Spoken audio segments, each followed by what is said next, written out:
Bonjour, chers makers, makeuses et fans de Do It Yourself. Aujourd'hui, je vous propose de travailler sur ça.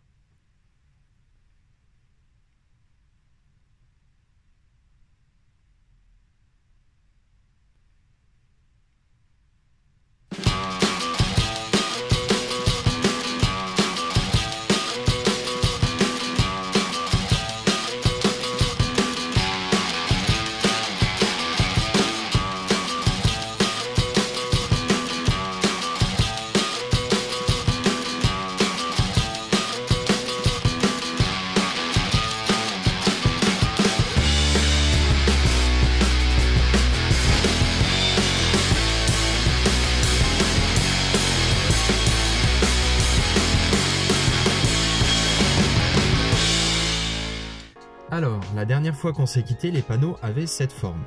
Dans cette vidéo, je vous propose d'apprendre à piloter ces panneaux en Wi-Fi, mais je vais aussi en profiter pour faire une petite review, pour faire une mise à jour de ces panneaux pour qu'ils soient encore plus diffusants et donc avoir une meilleure qualité d'éclairage. Je vais en profiter aussi pour vous expliquer en toute fin de vidéo comment fabriquer ces panneaux avec encore d'autres techniques type impression 3D ou découpe laser. C'est parti! Donc voilà la forme finale que j'ai obtenue au niveau de mes panneaux avec une lumière beaucoup plus diffuse. Alors comment j'ai réussi à faire ça? J'ai utilisé une partie, donc ça a été une erreur de ma dernière vidéo, ça a été de vous dire que le plexiglas qui se trouve dans les écrans d'ordinateur ne sert à rien. En fait, c'est à la limite presque lui qui est le plus important. Donc c'est un plexiglas qui a des petits points blancs qui sont soit gravés, soit peints directement sur les plexiglas. Et en fait, ces plexiglas permettent vraiment de diffuser la lumière au maximum lorsqu'on le place à l'intérieur des triangles LED. Pour ce faire, j'ai donc découpé à la laser les triangles dans ces panneaux de plexi. J'ai fait ça dans un Fab Lab. Vous avez donc les plans qui se trouvent en description pour pouvoir effectuer les mêmes découpes. Et sinon, ce sera à vous de les effectuer avec d'autres machines disponibles, donc soit scie circulaire, soit scie sauteuse. Mais le meilleur résultat reste à la découpe laser. La découpe laser, elle permet d'avoir donc des champs bien transparents qui va permettre vraiment de diffuser la lumière un maximum. Donc, le problème de récupérer les plexiglas dans les écrans est que vous allez avoir des épaisseurs différentes. C'est pourquoi j'ai dû gérer la fabrication d'autres plexiglas avec des épaisseurs plus fines étant donné que les premiers plexis étaient très épais. Donc pour cela, j'ai remodélisé en 3D, surtout en 2D, un plan pour pouvoir réaliser la découpe et la gravure des plexis, et j'ai tapé dans du plexiglas de 4 mm que j'ai donc gravé puis découpé. Donc je vous mets bien entendu tous les plans en description pour pouvoir les réaliser. Ainsi, si jamais vous ne voulez pas faire de récupération mais travailler avec des matériaux neufs pour avoir exactement les mêmes panneaux et avoir que des panneaux uniformes, vous pouvez de toute façon réaliser et le plexiglas et les débits de tous les autres composants, diffusants et autres. J'ai aussi ajouté des bandes de scotch d'électricien sur les côtés, donc noir, afin d'occulter la lumière sur les côtés et vraiment d'avoir une lumière qui vient depuis le centre des triangles. Donc c'est le même système que ce que j'avais mis pour cacher la lumière sous les plaquages, mais du coup sur les côtés des films diffusants. Et ensuite j'ai réassemblé tous mes panneaux. Dans la dernière vidéo j'avais 9 panneaux et j'en ai refabriqué 10, donc il a fallu que je démonte les 9 premiers panneaux et j'ai ensuite fabriqué les 10 suivants en suivant la même technique.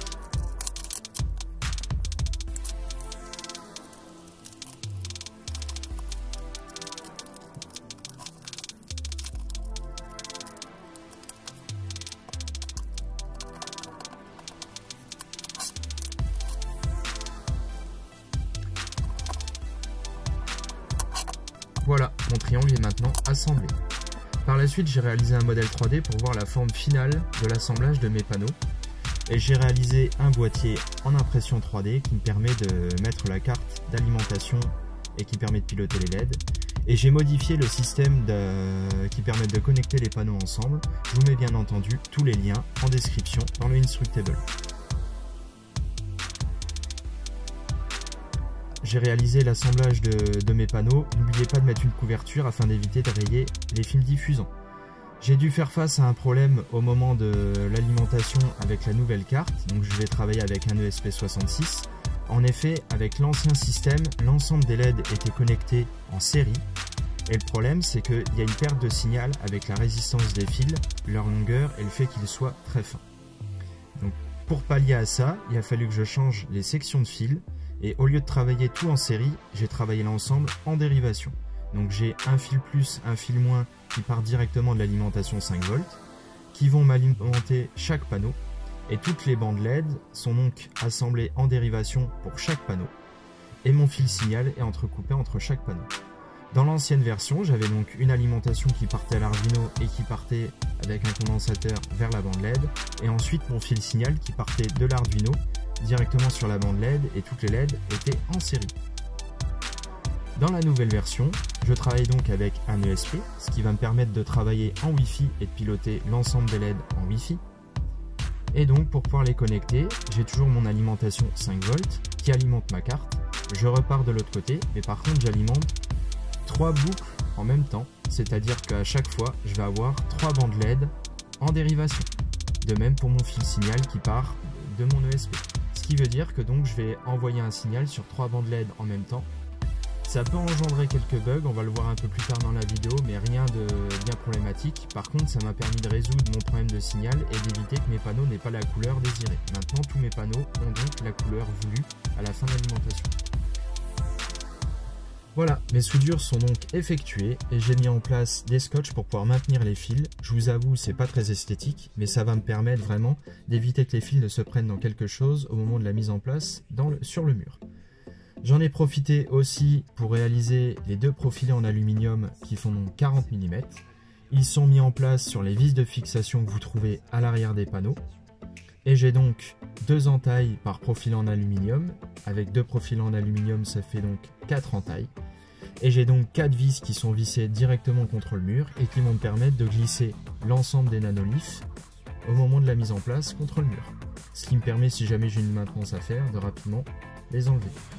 Ça vous rappelle quelque chose, ce petit projet? Donc, la carte d'alimentation, comme je vous l'ai dit précédemment, c'est donc un ESP8266. L'avantage de cet ESP, c'est qu'il va me permettre de piloter tout l'ensemble en Wi-Fi et donc de pouvoir piloter directement depuis mon téléphone et mon ordinateur la couleur des différents panneaux et leur luminosité. Donc la mise en place de ce petit ESP sur la carte de prototypage est réalisée à l'aide de petits connecteurs. Donc c'est ce que vous voyez ici. Donc ces petits connecteurs, je vous invite fortement à faire la même chose pour 3 raisons. Déjà de 1, ça va vous éviter de surchauffer votre carte au moment de la mise en place avec votre fer à souder, étant donné que vous allez souder les petits connecteurs, puis ensuite mettre en place votre carte. La deuxième raison est dans le cas où vous avez une maintenance. Pour une raison X ou Y, imaginons votre carte a surchauffé ou a pris une surtension et a grillé. Et bien, si jamais vous devez la changer, vous avez simplement à enlever la carte, en acheter une nouvelle, remettre la programmation dedans, la mettre en place et c'est reparti. La dernière raison est aussi au moment du téléversement. Lorsque vous allez téléverser votre programmation, si votre carte est soudée à l'ensemble et en lien donc avec vos bandes LED, au moment de la connexion de votre carte avec l'USB de votre ordinateur, celle-ci va donc chercher à alimenter l'ensemble des bandes LED. Et étant donné la puissance que cela demande, le régulateur de tension que vous voyez au-dessus va donc griller directement. Je vous le dis parce que ça m'est arrivé, plusieurs fois j'ai déconnecté ma carte et une des dernières fois j'ai simplement zappé à force de rebalancer plusieurs programmes et bêtement j'ai grillé ma carte juste en téléversant. Autre chose, si jamais vous ne débranchez pas vite, vous risquez même de griller l'USB de votre ordinateur. Donc l'intérêt aussi d'utiliser ce type de carte, c'est étant donné qu'il fonctionne en Wi-Fi, une fois que vous avez téléversé une première fois dans votre carte et que vous avez balancé toute la bibliothèque d'images nécessaire au fonctionnement de la carte, si vous voulez faire seulement un changement dans la programmation, vous pouvez le faire à distance en Wi-Fi. Il suffit simplement, au lieu de sélectionner le COM que vous avez dans l'Arduino, de cliquer et de sélectionner l'IP de votre carte. Donc il faut que celle-ci soit alimentée. Ça veut dire que si vos panneaux sont alimentés, vous pouvez téléverser directement dedans pour changer la programmation. Par la suite, je vous invite à aller sur le lien GitHub de Grenat. Donc Grenat, c'est la personne qui m'aide beaucoup dès qu'il s'agit de programmation et même de réflexion au niveau de certains projets et qui a vraiment fait un travail énorme pour pouvoir réaliser le fonctionnement des nanoliths et avoir vraiment cet environnement de travail que vous retrouverez sur les smartphones ou sur les ordinateurs. Donc vraiment, je profite de cette vidéo pour vraiment le remercier énormément pour le travail qu'il a effectué. Il a travaillé à partir de bibliothèques open source, donc c'est vraiment cool parce que c'est un travail qui est vraiment collaboratif. Donc je l'en remercie. Donc sur sa page GitHub, qui est bien entendu en lien dans la description, vous allez pouvoir trouver l'ensemble des fichiers qui sont à télécharger. Donc vous allez avoir un dossier compressé qui va apparaître et vous aurez du coup une explication complète des bibliothèques nécessaires, des travaux à partir desquels ces travaux ont été réalisés, et donc aussi une explication sur les différents fonctionnements et comment vous allez organiser le sens de travail de vos panneaux quand vous allez travailler dans la programmation sur le schéma de vos panneaux. Donc si vous remontez, vous allez trouver donc l'environnement à laquelle ressemble votre système de pilotage de Nanolith. Vous avez les liens vers les vidéos pour pouvoir réaliser ces nanoliths et tout en haut, vous avez les liens pour pouvoir télécharger le dossier compressé.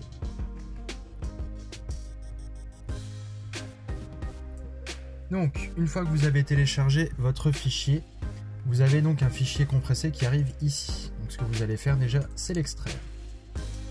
Il va donc vous ouvrir le dossier, vous le refermez. Et ce que je vous conseille tout de suite, c'est de le renommer juste pour enlever le tiret master. Pourquoi? Parce qu'en fait, ça, c'est du fait que ça vient d'une bibliothèque GitHub. Ça vous rajoute cette donnée-là. Et le problème, c'est que par rapport au fichier d'Arduino, ça risque de créer des bugs. Il ne va pas forcément faire le lien avec les fichiers data, etc., etc. Pareil, vous le renommez ici, parce que vous verrez que votre fichier Arduino, il s'appelle du même nom du dossier que le dossier. Et ça, c'est hyper important. Vous avez un petit fichier README. Je vous invite à l'ouvrir avec Notepad, parce que si vous l'ouvrez donc avec le fichier basique de Windows, bah, c'est pas pour pouvoir se repérer, c'est un peu compliqué. Alors que si vous l'ouvrez avec Notepad, visuellement, ça va être beaucoup plus facile. Donc, vous tombez sur cette page. Donc, dans le fichier README, comme pour toutes les programmations autres, ça vous permet de vous donner toutes les informations importantes pour le pilotage et l'installation de votre système. Vous avez toutes les données nécessaires, toutes les documentations, les informations du coup du but du système. C'est indiqué qu'il a été en collaboration avec la chaîne donc Atelier. Vous avez le projet de quel type il a été inspiré, donc de ESP8266 FastLED, donc qui est une bibliothèque qui a été partagée en open source. Donc vraiment merci à lui, donc développé par Nimlor, on en profite pour le remercier aussi. Donc vous avez différentes informations et ce qu'il est nécessaire d'installer pour pouvoir effectuer l'ensemble de l'opération. Donc déjà première chose, si vous n'avez pas Arduino, c'est une application qui est gratuite, il va falloir l'installer. Donc vous avez déjà le lien pour l'installer ici. Ça va vous permettre de compiler et de téléverser. Ensuite vous allez devoir ajouter Arduino Core for ESP8266. Donc pareil, le lien GitHub pour pouvoir le télécharger. À la suite, vous allez ajouter ESP8266 LittleFS. C'est ce qui va vous permettre de balancer votre banque d'images de l'application sur le ESP8266 et installer donc la bibliothèque Adafruit NeoPixel. Donc c'est la bibliothèque qui permet vraiment de piloter l'ensemble des LED adressables. Ensuite, vous avez toute la partie programme. Il va falloir configurer le programme de la ligne 13 à la ligne 41. Donc peut-être que vous n'aurez pas forcément de changement à apporter, mais voilà, c'est de la ligne 13 à 41 qu'il va falloir peut-être modifier votre Arduino, enfin votre programmation sur Arduino. Ensuite, compiler et téléverser le programme avec Arduino IDE. Les fichiers, donc les fichiers, il va falloir téléverser les fichiers dans la zone mémoire en cliquant sur ESP8266 LittleFS Data Upload. Donc ça va vous permettre de mettre dans la zone mémoire tous les fichiers images nécessaires au fonctionnement de votre Nanolith, enfin surtout de l'application. Et ensuite vous avez donc dans cette partie là toutes les explications de à quoi correspondent les différentes données que vous aurez à renseigner. Donc première chose, vous aurez tout ce qui est partie Wi-Fi, donc votre nom de Wi-Fi, le nom de votre box. Par la suite, le mot de passe de votre Wi-Fi qui va vous permettre à l'ESP de se connecter à votre réseau Wi-Fi. Et donc vous allez vous connecter par la suite sur votre réseau local depuis l'adresse IP de votre ESP. Différentes informations, donc ça vous n'avez pas forcément à renseigner.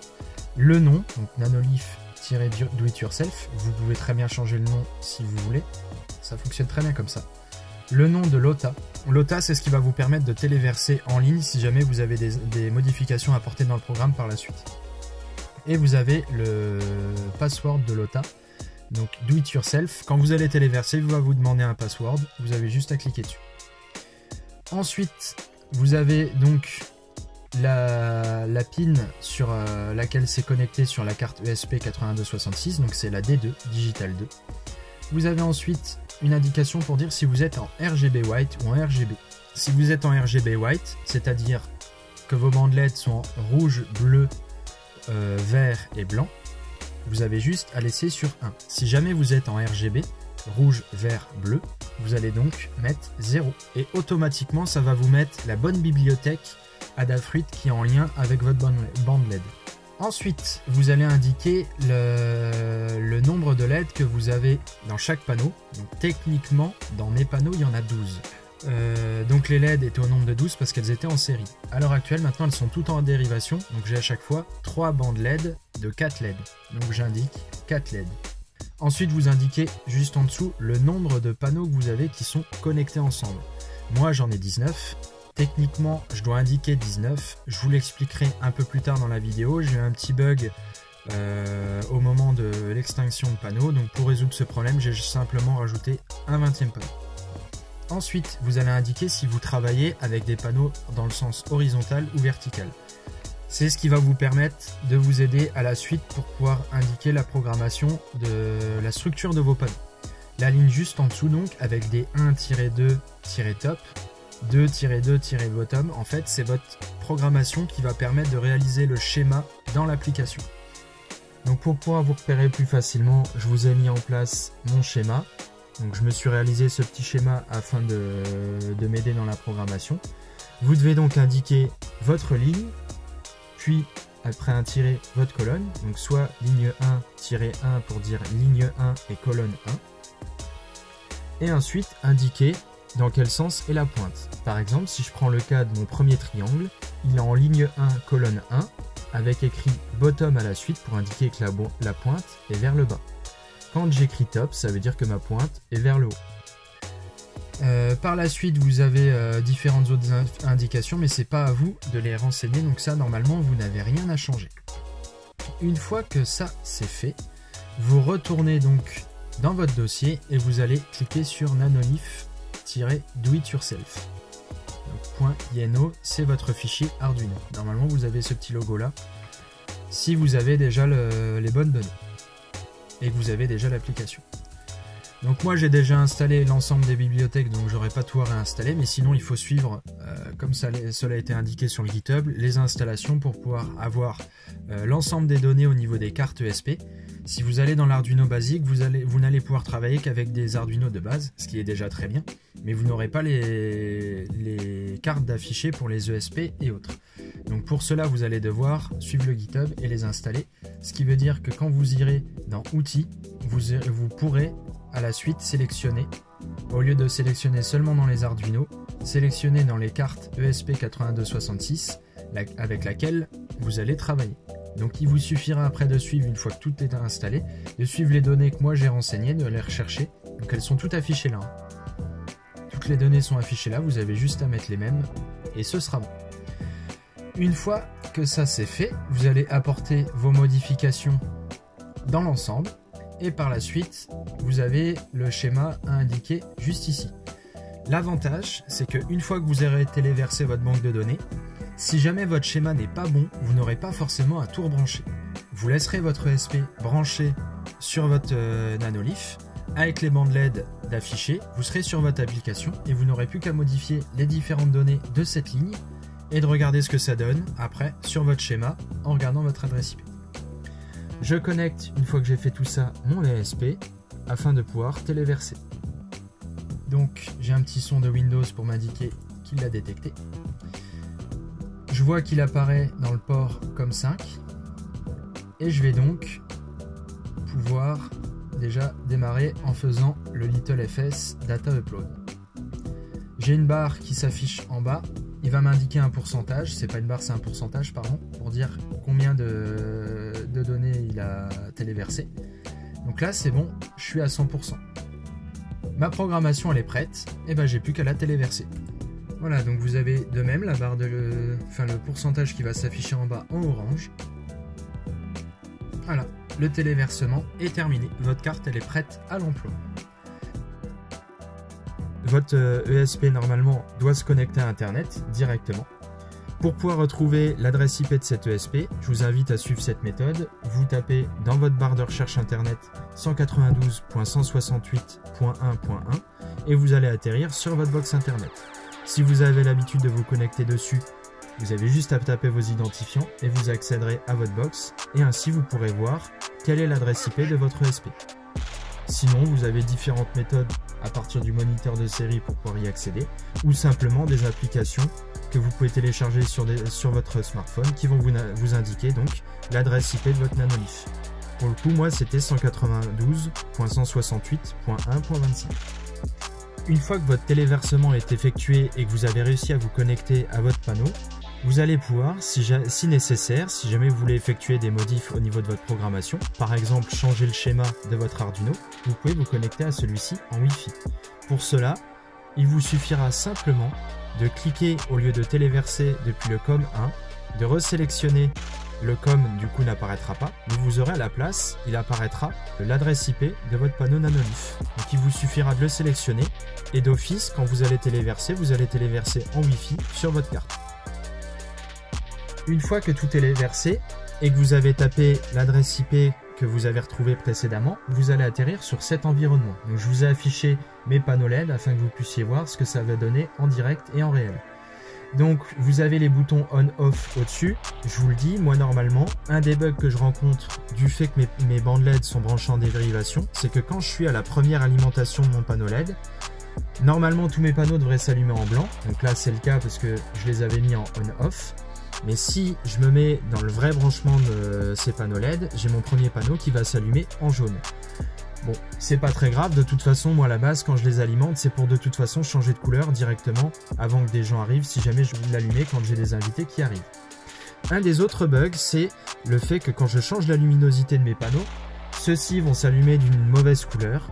Pour pallier à ça, il suffit simplement que je rappuie sur ON et ils vont se réinitialiser de la couleur que j'avais décidé juste avant.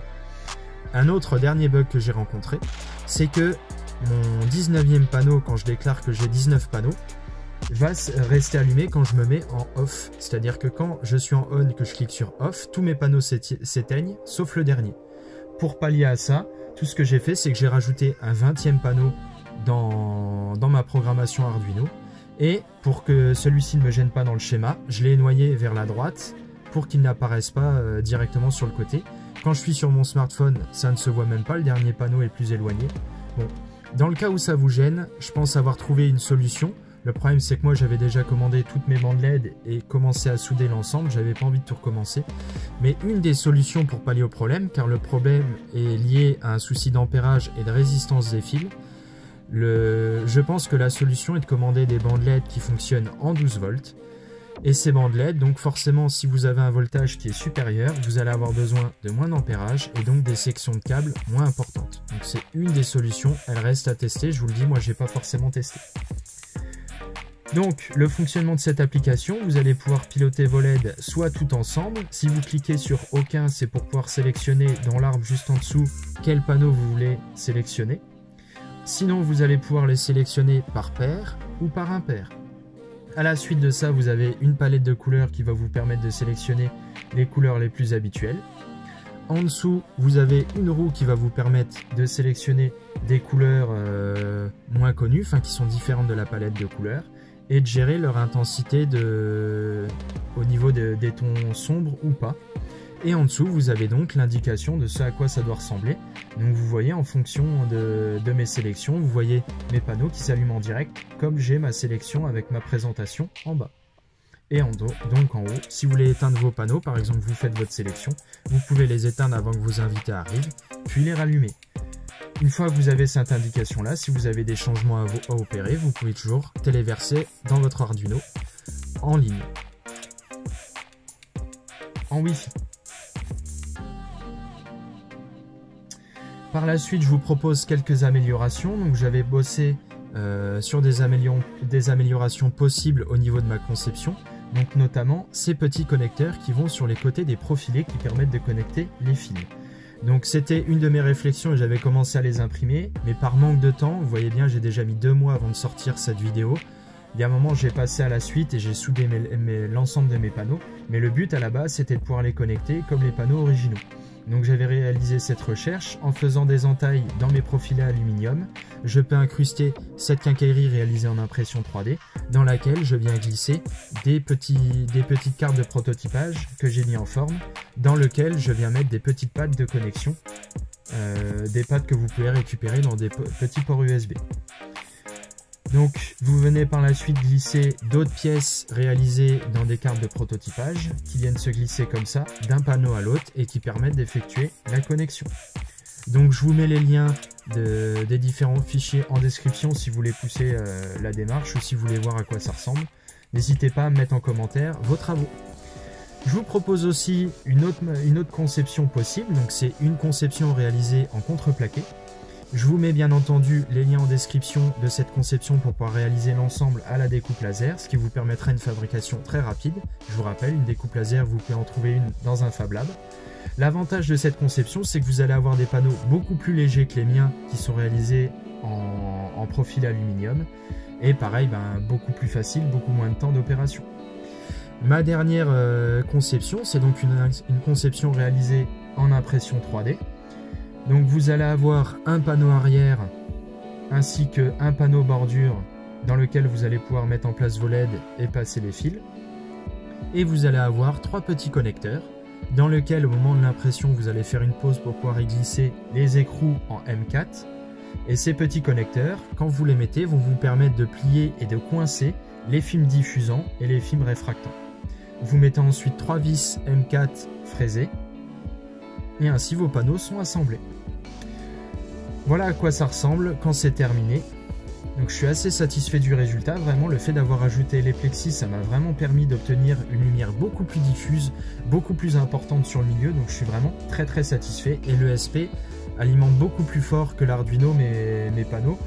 Je sais pas pourquoi, pourtant au niveau de la programmation, normalement on était bien en RGB white, mais j'ai vraiment l'impression que ça permet d'alimenter beaucoup plus fort.